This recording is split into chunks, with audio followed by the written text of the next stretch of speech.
Bandido, fecha pra mim, traz a conta, passa a régua, porque ó, acabou, hein? Acabou a sexta rodada da fase de liga desta Champions. Aliás, vamos combinar uma parada aqui, depois que eu fizer a análise dos jogos, vamos ver juntos, passear juntos pela classificação, pela tabela de classificação, porque já tem muita coisa definida. Óbvio que ainda muita coisa vai mudar, porque essa Champions é dinâmica, mas algumas coisas estão definidas, especialmente a esperança de alguns de chegar a um G8 e evitar os playoffs. E aí estou falando, por exemplo, de Benfica, o Sporting ontem, olhando mais para a Inglaterra, o Manchester City azedou o caldo, 10 jogos, 7 derrotas, 7 derrotas. O Guardiola já não sabe mais o que falar, o que explicar. O Feyenoord venceu com o primeiro gol de Igor Paixão na Champions e eu gosto desse Feyenoord, gosto de ver jogar, já venceu do Benfica também, é um time que tem pontuado, tem jogado bem. Tivemos a vitória do Stuttgart, cara, que coloca uma pressão enorme no Paris Saint-Germain, especialmente porque os dois se enfrentam na Alemanha na última rodada, brigando por uma vaga entre os 24. Suado vai ser isso aí, suado vai ser. E eu vou analisar, obviamente, dois jogos aqui ao pormenor. Um alemão, um português. O Benfica deixou escapar uma oportunidade de ouro de fazer 3 pontos no Estádio da Luz. Empata com Bolonha por 0-0, num gosto amargo para o torcedor benfiquista, especialmente pela segunda etapa, porque teve oportunidades e não foi eficaz o suficiente. E também falarei do Borussia Dortmund contra o Barcelona, um dos grandes jogos, tá? A nível de espetáculo desta fase de liga. 5 gols, 3-2 para o Barcelona. O Barcelona fez uma grande partida, o Borussia Dortmund também, em alguns momentos, teve possibilidades de sonhar com a vitória. Entretanto, erros custam caro diante de um Barcelona que simplifica as coisas, né? Parece que tudo é muito fácil para o Barcelona em determinadas jogadas, especialmente na verticalidade, especialmente no contra-ataque. O Barcelona encontra espaços com muita facilidade, porque tem muita qualidade, e conseguiu fazer os 3-2 se aproveitando de erros do Borussia Dortmund. Ó, chegou aqui, deixou o like, deixou os comentários, quero que vocês falem o que acharam das partidas.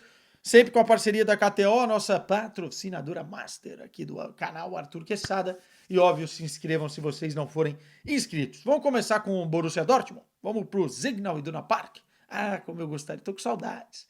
Tô com saudades de uma cobertura de Champions, vai ficar para 2025, hein? Veremos o que tem pela frente, veremos.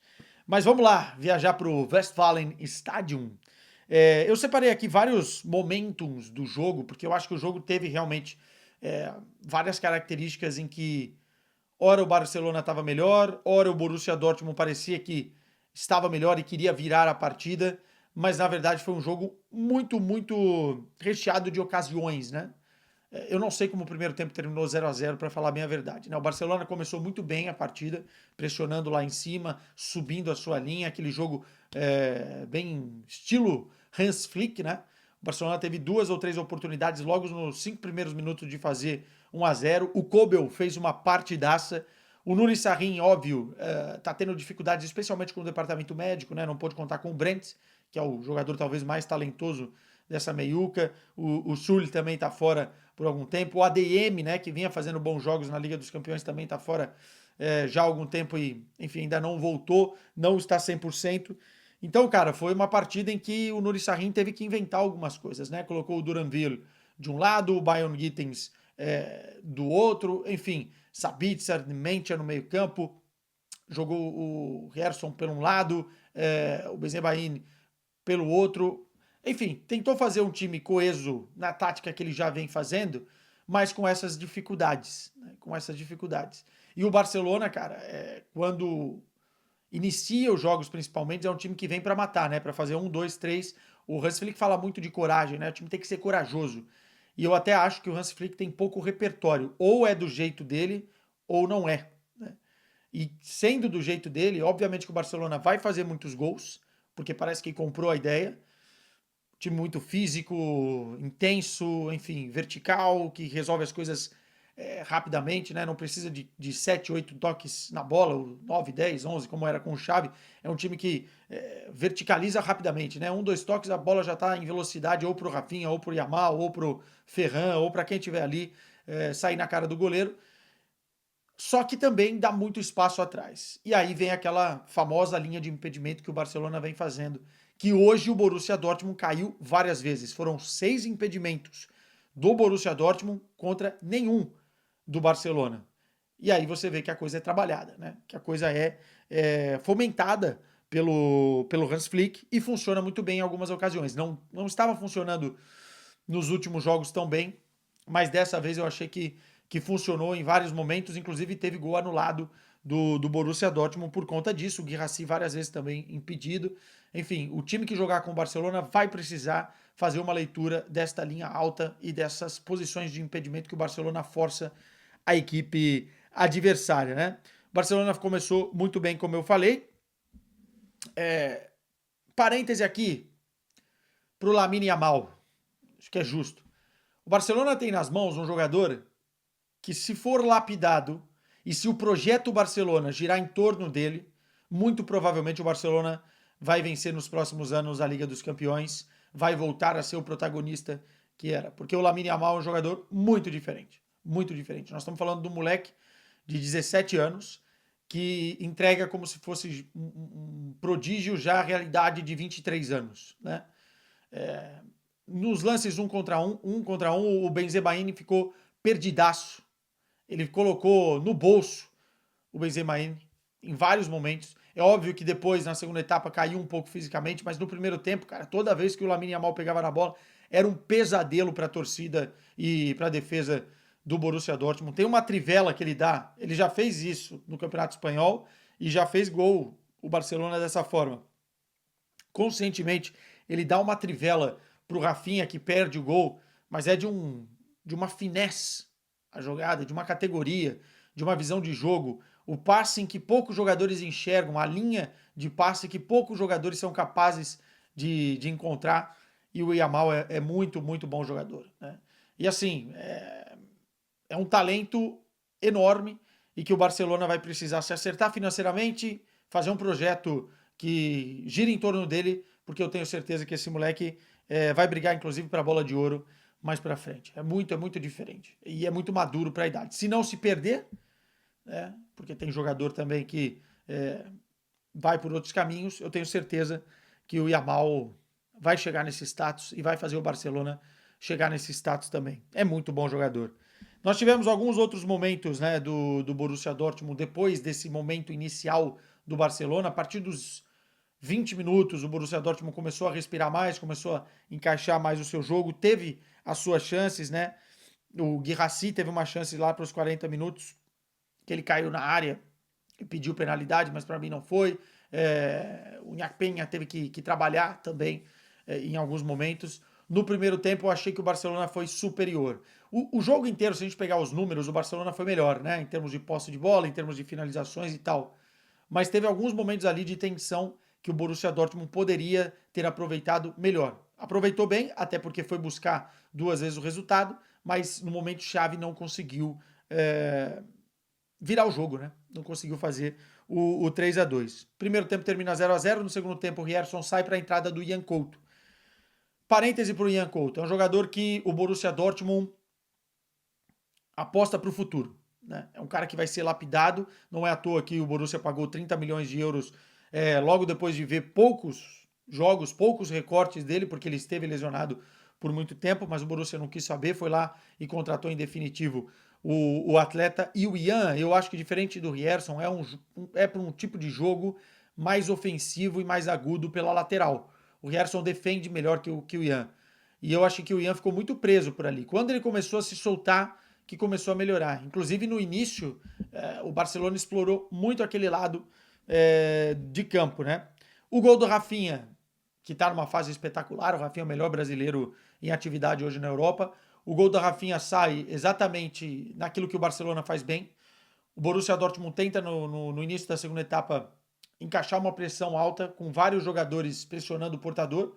Só que quando você não consegue ser eficaz nisso, a bola sai com liberdade e aí cai no pé de quem? Dani Olmo, que num lançamento espetacular acha o Rafinha, eu acho que é o Schlotterbeck, que está dando posição regular. No limite, o Rafinha sai na cara do goleiro e finaliza muito bem para fazer 1-0.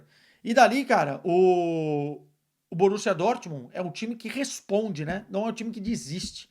Isso é interessante. Já da temporada passada. É um time que quando você pensa que não vai, os caras vão lá e tentam buscar o resultado. E sai o pênalti. Infantil demais do Cubarsí. Não sei o que ele pensou que ia acontecer. Acho que é no próprio Guirassy, né? Que ele dá um empurrão. Jogada da direita para o meio. Pênalti e gol do Guirassy. O momento chave do jogo é quando o Hans Flick faz algumas mudanças. Ele tira o Rafinha, tira o Lewandowski, bota o De Jong em campo, bota o Ferran Torres, enfim, mexe ali em 3 peças. E ali eu achei que o Borussia Dortmund iria melhorar na partida. Porque o Barcelona tem nesses caras que eu falei sua base. E quando entra jogadores do banco, o Barcelona não consegue manter a mesma pegada. Cara, no final das contas, foi o Ferran que fez os 2 gols, né? Foi o Ferran que foi muito melhor que o Lewandowski no jogo e acabou decidindo. Mas o De Jong, parêntese pro De Jong, cara, muito mal. A torcida do Barcelona tem toda a razão de pegar no pé do De Jong, porque ele perdeu uma ou duas oportunidades ali que geraram os lances perigosos do Borussia Dortmund, enfim, e poderia ter complicado demais, mais ainda, o jogo para o Barcelona. O gol do Barcelona sai exatamente numa jogada do Lamine Yamal, que encontra num passe facilidade o Koundé, que passa muito bem, bola na área, sobra um chute do jogador do Barcelona, ainda tem um rebote, uma defesaça do Kobel e o Ferran muito bem posicionado, mais uma vez consegue aproveitar a saída mal feita da defesa do Borussia Dortmund e faz o 2-1. Mais uma vez, capacidade do Borussia Dortmund de responder. O Guirassy aproveita um bom passe. Na verdade, o Pascal Gross aproveita um bom passe do Ian Couto, que sobe um pouquinho mais na linha. Dá o passe para o Pascal Gross, que acha o Guirassy e que está em condição, né? O Gross e o Guirassy não, mas depois a bola é normal. O Guirassy faz o 2-2. E ali, cara, eu achei que o Borussia Dortmund ia para cima. O Signal Iduna Park lotado. Aliás, a torcida do Barcelona em muito pouco número, né? Para um time grande. Vale aqui o destaque. Vi algumas fotos lá do setor. Achei que deveria ter mais presença a torcida do Barça. E aí, cara, achei que iria dar. O Malen entra na partida, entra acelerado. O Nhaque Penha tem que fazer mais uma ou outra defesa. O time vai pressionando e nessa pressão, um erro que custou a derrota. O Pascal Gross vai tentar recuar depois de um escanteio a bola para o Bayern Gittens e erra o recuo de uma forma bizonha, né? Uma bola que você ali você tem que pôr no chão, se quer recuar, passe forte no pé, não. Ele dá um balão para cima para ver se o Bayern Gittens acorda e, irmão, não pode vacilar com a velocidade dos jogadores do Barcelona, Lamine Yamal e os carambas, enfim. Aceleraram e o passe do Yamal pro Ferran Torres é com nojo, né? Daqui o Ferran Torres ainda tem calma, olha a posição do Kobel, chuta cruzado e faz o 3-2. No geral, eu acho que poderia ter sido um empate, mas não fica ruim a vitória do Barcelona. Nos números, o Barcelona foi melhor. No contexto geral, soube aproveitar melhor os momentos e encaixou melhor em algumas situações. Acho que falta para o Borussia Dortmund uma certa maturidade, falta também algumas peças, mas também não é de se desesperar. É uma derrota que está na conta, tendo em vista que o Barcelona é vice-líder desta fase de Liga da Champions, é um dos melhores times da Europa na temporada até aqui. Vamos passar para o Estádio da Luz. O resultado do Benfica, o 0-0, ele é amargo por alguns motivos. Primeiro, porque é em casa. Segundo, que olhando os confrontos que o Benfica teria, já tinha perdido pontos contra o Feyenoord, né? Perdeu o jogo na Luz e agora perde mais 2 pontos, ou seja, em 6 pontos que eram calculados, o Benfica fez 1 apenas, perdeu 5. E isso é óbvio que vai custar caro lá na frente quando a gente for olhar a posição que o Benfica vai terminar, porque agora tem Barcelona e Juventus. Esse é um dos fatores. O segundo fator é que o Benfica faz uma primeira etapa muito ruim, cara.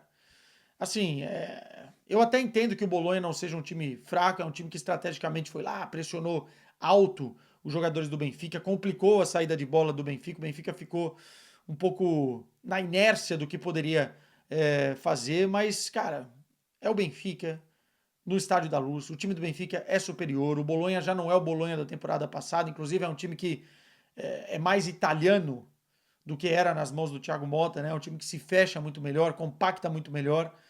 mas o Benfica tem jogadores para mais. E o primeiro tempo deixou muito a desejar. Muito a desejar. Porque o Benfica, primeiro, não teve a posse de bola. A bola ficou mais com o Bolonha, quase 60% de posse de bola para o Bolonha. O Benfica não soube explorar as transições, ou seja, nem posse nem transição. Era uma bola longa, espirrada, para ver se o Aktürkoğlu pegava ou o Di Maria pegava lá na frente. Estou falando do primeiro tempo, tá? Quando teve uma outra oportunidade, foi ineficaz. O Pavlidis hoje fez um jogo muito ruim. E eu entendo o adepto benfiquista que contesta o Pavlidis. Eu acho que o Pavlidis ele é um cara funcional, mas ele não é um ponta de lança que vai entregar o que o time precisa, né? E perdeu gols hoje, tanto na primeira quanto na segunda etapa, que não se pode perder. Ele até faz um gol, né? Que ele está impedido com o passe do Di Maria logo no início do jogo, que mudaria totalmente a cara da partida. Mas é muito pouco. O Benfica não jogou a Benfica. Eu tô acostumado aí no Estádio da Luz fazer jogos. Esse, por acaso, era um jogo que eu faria se eu não tivesse debilitado. É... E, cara, o Benfica costuma abafar os seus adversários na primeira etapa. Os 30 primeiros minutos tem que ser infernais. Essa é a característica. Isso é jogar a Benfica. E fez isso contra adversários mais fortes. Fez isso contra o Atlético de Madrid, pô. Tudo bem, a fase do Atlético de Madrid não era tão boa, mas é esse tipo de jogo que o torcedor espera quando vai ao estádio. E o Benfica, no primeiro tempo, não soube contrariar a estratégia do Bolonha, que foi muito bem executada. É óbvio que teve uma chance ali e outra aqui. Tem algumas coisas anotadas do primeiro tempo, mas acho que aos 42 minutos foi isso. Teve quase um golaço do Di Maria, né? Numa jogada do Carreiras, mas foi muito pouco para o primeiro tempo. No segundo tempo, o Benfica teve mais posse de bola, o Benfica teve mais volume ofensivo, o Benfica teve chances reais para fazer pelo menos um gol. Acho que poderia ter feito 1, 2, 3, mas o goleiro do Bolonha foi muito bem. E em alguns momentos eu acho que o árbitro travou um pouquinho demais o jogo, sabe? Acho que depois deu 5 minutos de acréscimo no final e tal, acho que o jogo ficou muito parado. O Bolonha tinha, né, a intenção de paralisar mais o jogo para não criar ritmo ao Benfica. O Di Maria foi muito bem marcado durante o jogo todo, cortando linha de passe ou marcação homem a homem, foi muito, muito bem marcado durante o jogo todo. E o Pavlidis perde alguns gols que não pode perder, né? Tem um que a bola sobra, o narrador aqui em Portugal até grita o gol antes, porque ele sobra cara a cara com o gol, sem o goleiro, e ele acaba demorando para tomar a decisão de chutar e, enfim, é bloqueado e o gol não sai, né? Depois tem as substituições, a Madoni, depois entra o Arthur Cabral, o Bruno Lage não conseguiu contrariar a marcação do Bolonha, apesar de achar que no segundo tempo o Benfica merecia ter saído com a vitória. Mas foi pouco. Você não pode desperdiçar, pegar assim, amassar e jogar fora um tempo inteiro como foi a primeira etapa. Você precisa entrar matando nesses jogos para depois gerenciar, para depois você ter o controle das ações, para você ditar o ritmo.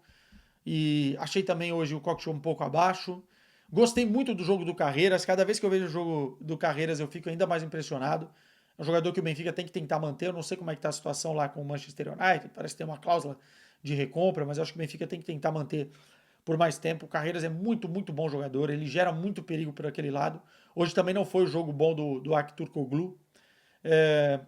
Mas de certa forma, no contexto geral, é decepcionante. É decepcionante porque o Benfica vinha de várias vitórias consecutivas, se eu não estou enganado, eram 5. E poderia ter feito mais pontos, né? Poderia ter feito mais pontos. Acho que fica um amargo, um sabor amargo pro adepto benfiquista. Ó, vamos olhar a tabela de classificação juntos. Deixa eu ver se eu consigo depois colocar na tela aí para vocês. Mas é fácil.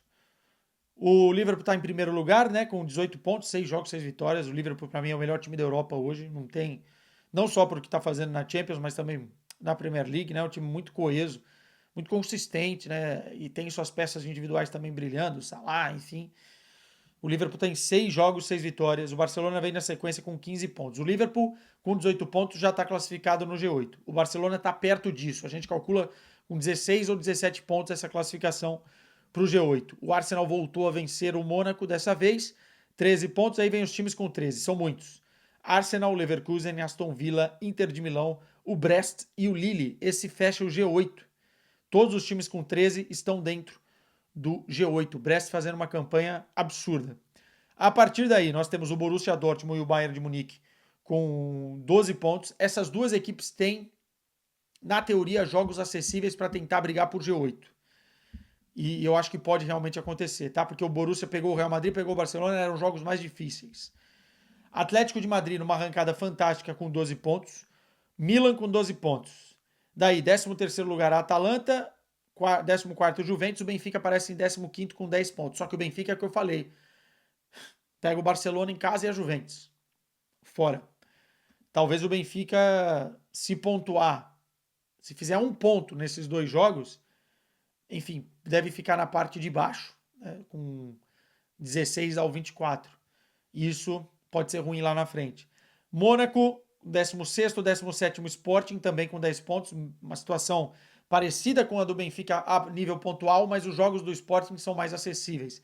Pega o Leipzig, que não está mais nem aí com nada, e o Bolonha, né? Enfim, são mais acessíveis. O Feyenoord com 10, o Clube Brugge com 10. Real Madrid 9. Real Madrid agora tem 2 jogos que eu acho que vai fazer os 6 pontos, não pega G8, mas vai estar na parte de cima da tabela dos playoffs. O Celtic com 9, o City com 8. O City ainda bem que tem jogos fáceis na sequência, porque, meu Deus! E PSV com 23º com 8 e o Dinamo de Zagreb com 8, né? Aí fecha, quem tem 8 tá dentro dos 24. E o Paris Saint-Germain e o Stuttgart, 25ª, 26ª posição. É isso que eu tô falando. A última rodada, Jesus! Jesus! Ó, senhoras e senhores, um beijo pra vocês, boa noite. Desculpa o vídeo um pouquinho mais longo. Estaremos juntos até o final dessa semana com muito mais aqui no canal. Obrigadão pela audiência e um beijo. Saudades de cobrir um jogo em loco da Champions. Logo, logo. Logo, logo o pai vai estar on. Tchau.